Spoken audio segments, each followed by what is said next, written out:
Chronology समझ लीजिए, chronology समझ लीजिए, क्रोनोलॉजी समझ लीजिए, क्रोनोलॉजी समझ लीजिए।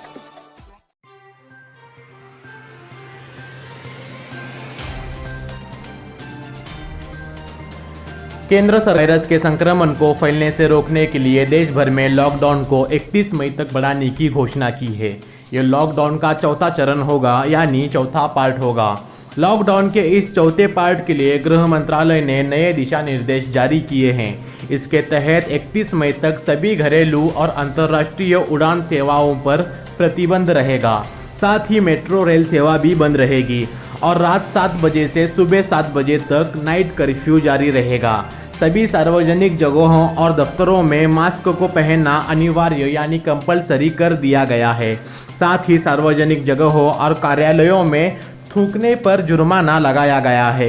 इसके अलावा शादी के समारोहों में सिर्फ 50 लोगों के शामिल होने की इजाज़त दी गई है।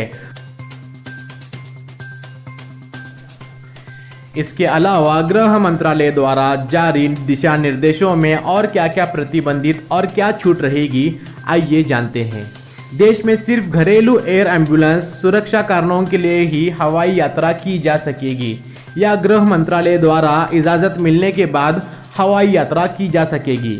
स्कूल, कॉलेज और सभी प्रकार के शैक्षणिक संस्थान 31 मई तक बंद रहेंगे। केवल ऑनलाइन या डिस्टेंस लर्निंग जारी रहेंगे, जिसे और प्रोत्साहित किया जाना चाहिए।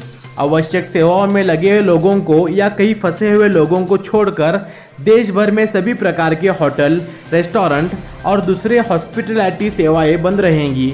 होम डिलीवरी के लिए रेस्टोरेंट को किचन चालू रखने की इजाज़त रहेगी। सभी cinema hall, shopping mall, gym, swimming pool, international park, theatre, auditorium, bar, assembly hall बंद रहेंगे। स्पोर्ट्स कॉम्प्लेक्स और स्टेडियम खोलने की इजाज़त दी जाएगी, लेकिन उसमें दर्शकों को आने की इजाज़त नहीं होगी। सभी प्रकार की सामाजिक, राजनीतिक, खेल, मनोरंजन, एकेडमिक, सांस्कृतिक और धार्मिक कार्यक्रमों पर प्रतिबंध रहेगा।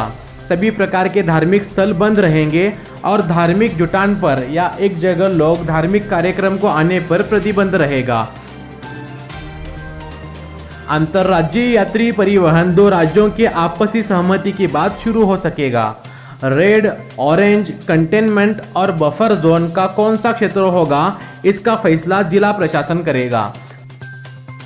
कंटेनमेंट जोन में सिर्फ जरूरी गतिविधियों की अनुमति होगी।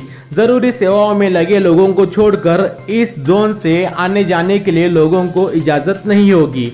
सभी राज्यों और केंद्र शासित प्रदेशों को स्वास्थ्य सेवाओं के कर्मचारी को बिना किसी रोक-टोक के आने जाने की अनुमति देने के लिए कहा गया है। सभी तरह का सामान ले जा रही गाड़ियों और खाली ट्रकों को एक राज्य से दूसरे राज्य में जाने की अनुमति दी गई है।